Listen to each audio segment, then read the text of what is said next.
Iran Israel युद्ध के बीच में जिस तरीके से इजराइल ने ईरान के प्रतिष्ठित मीडिया संस्थान के ऊपर हमला करा, जिस वक्त एंकर न्यूज़ पढ़ रही थी उस वक्त इजराइल का हमला हुआ और एंकर वो शो छोड़कर गई। उसके बाद वापस आके उस एंकर ने वो शो कंप्लीट करा। लेकिन उसी चैनल में एक लखनऊ के पत्रकार रवीश जैदी काम करते हैं, उनके पिता हमारे साथ हैं। और जब इजराइल इस तरीके का ईरान पर हमला कर रहा है और उनके बेटे वहां पर पत्रकारिता कर रहे हैं, तो एक पिता के ऊपर क्या कुछ गुजर रही है, एक पिता क्या सोचता है और अपने बेटे से क्या कुछ बात करता है, ये जानने की कोशिश करेंगे। इजराइल लगातार ईरान के ऊपर हमले कर रहा है और आपके जो बेटे हैं वो ईरान में रिपोर्टिंग कर रहे हैं और जहां पे उनका हेडक्वार्टर है उसी मीडिया संस्थान के ऊपर एक ज़ोरदार हमला होता है। आपको फिक्र हुई होगी अपने बेटे की, क्या कुछ उस वक्त आपके जहन में था? जाहिर है बाप की हैसियत से एक मेरा बेटा है, उस पर कुछ आफत नागहानी आएगी तो जाहिर है असर हम पे होगा। लेकिन चूँकि उसी दिन मेरी वाइफ का इंतकाल हुआ था, उसी दिन लास्ट फ्राइडे को 13 जून को मेरी वाइफ का इंतकाल हुआ दोपहर में, और हम लोग कोशिश कर रहे थे कि बेटा आ जाए, लेकिन कांटेक्ट नहीं हो पा रहा था। किसी सूरत से बाद में कांटेक्ट हुआ तो ये तो न्यूज़ में आ गया था कि एयरपोर्ट वगैरह सब बंद कर दिए हैं।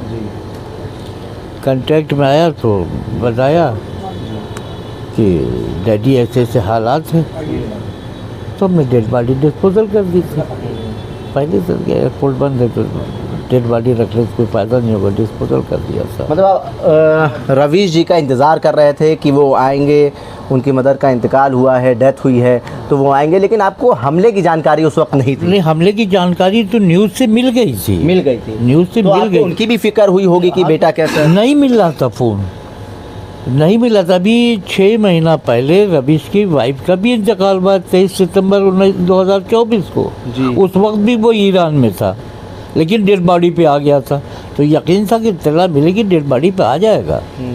लेकिन हालात ऐसे हुए कि जब बात नहीं हो पा रही थी तो बेचैन हुए होंगे। क्या गुजर रही थी आपके ऊपर उस वक्त? अब ये अल्लाह जानता है और हम जानते कि क्या गुजर रही थी। वो बेटा जिससे भी 4 दिन पहले वाइफ की बात हुई थी कि बेटा रवीश आ जाओ, हमको ज़िंदा देख ले, तो हमको देख लो।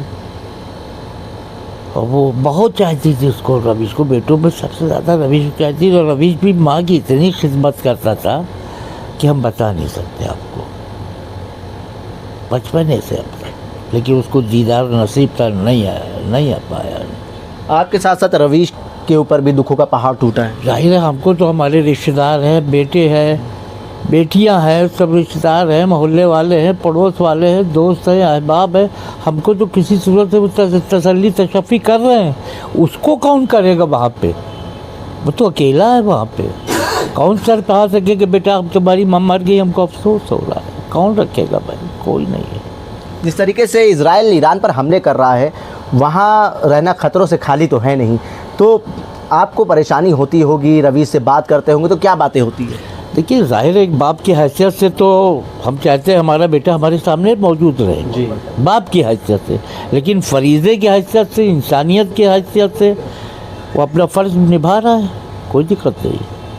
खुश है अपने फ़र्ज़ निभाने से? बिल्कुल खुश है। मैंने अपनी पूरी उम्र फ़र्ज़ निभाया अपनी ड्यूटी पर रह के।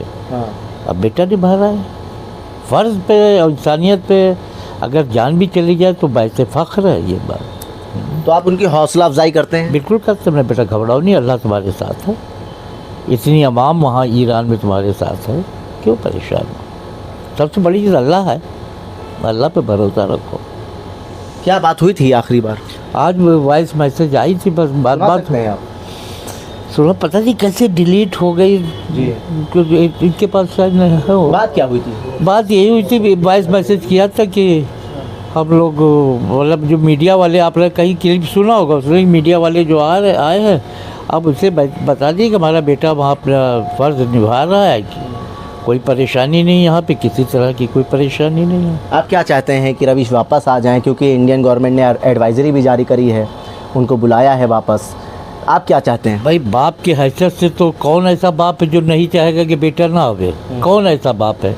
लेकिन अगर फरीज़ा निभा रहा है तो सो फार सो गुड, निभाए फरीज़ा।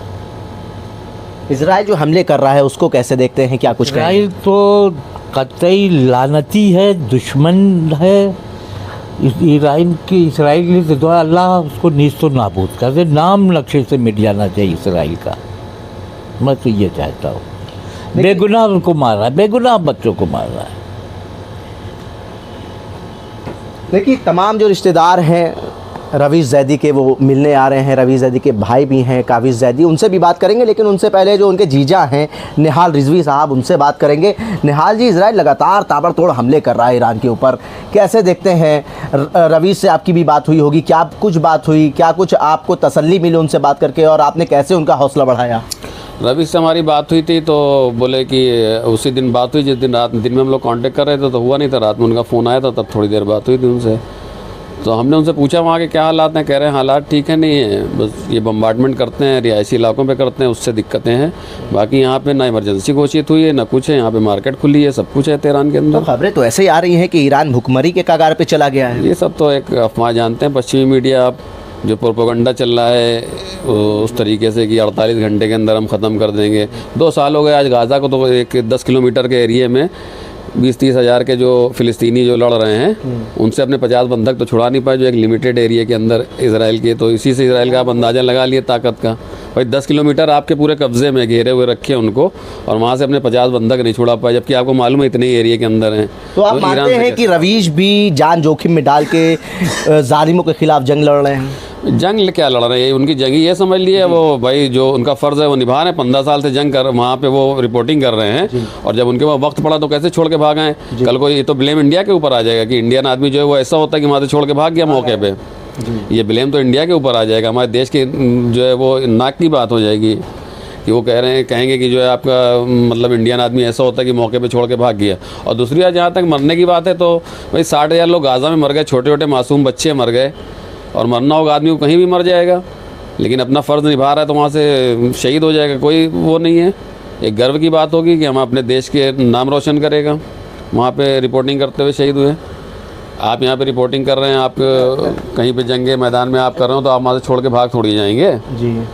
और दूसरी बात, ये चीज़ तो सारी चीज़ आया है, वो तो खाली मीडिया, और पता नहीं हमारे देश का मीडिया क्यों इतनी वो चापलूसी कर रहा है इसराइल की और अमेरिका की। जबकि अमेरिका ने अभी पाकिस्तान ने भी हमारे यहाँ आतंकवादी अटैक हुआ, हमने उस पर पलट के रिटेलिएट किया, हमला किया अभी हमने।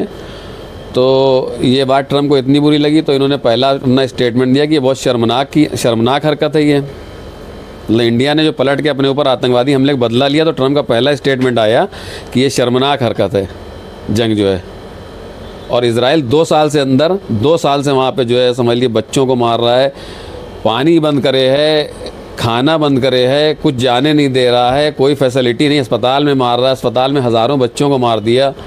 उसके बावजूद भी आज तक किसी ने उसके खिलाफ नहीं कहा कि ये गलत कर रहा है। बड़ा कदम उठाया है इजराइल के खिलाफ, आप खुश हैं उससे? क्या चाहते हैं कि कहाँ तक ये जंग पहुँचना चाहिए? क्योंकि जंग का ऐलान कर दिया है खुले तौर पर ईरान ने कदम नहीं उठाया है, कदम इजराइल ने उठाया, ईरान रिटेलिएट कर रहा है। ठीक है, ईरान जो उसका रिटेलिएट कर रहा है, इजराइल ने उसने हमला किया तो उसका जवाब देना चाहिए पूरी तरह, उसको बर्बाद करना चाहिए, उसको एहसास हो कि बर्बादी क्या होती है। आज फ़िलिस्तीन के लोग, ये इजराइल के लोगों को आज एहसास हो रहा है कि जो इतने 2 साल से गाज़ा में जब वो होता था तो उस पर खुशी मनाते थे वो लोग, आज उनको एहसास हो रहा है कि ये क्या होता है, जंग क्या होती है और हमला क्या होता है, परेशानियां क्या होती हैं, आज उनको एहसास हो रहा है। कल 79 लोगों को मार रहे थे, 79 लोगों को मार रहे थे, कल किसी से लड़ाई उनकी नहीं थी, 79 लोगों पे सिर्फ बमबारी करके एक तरफा मार रहे थे। लेकिन यहाँ जी वीडियो जो आ रहे हैं इजराइल से, तुरंत सायरन बजता है, सब बंकर के अंदर चले जाते हैं। ईरान का क्या कुछ माहौल है? रवीश जी क्या बता रहे हैं? ईरान के लोग सड़कों पे, कल रात का एक वीडियो में जो रात में इन्होंने अटैक किया है, उसके बाद फिलिस्तीन स्क्वायर उनका एक चौराहा है,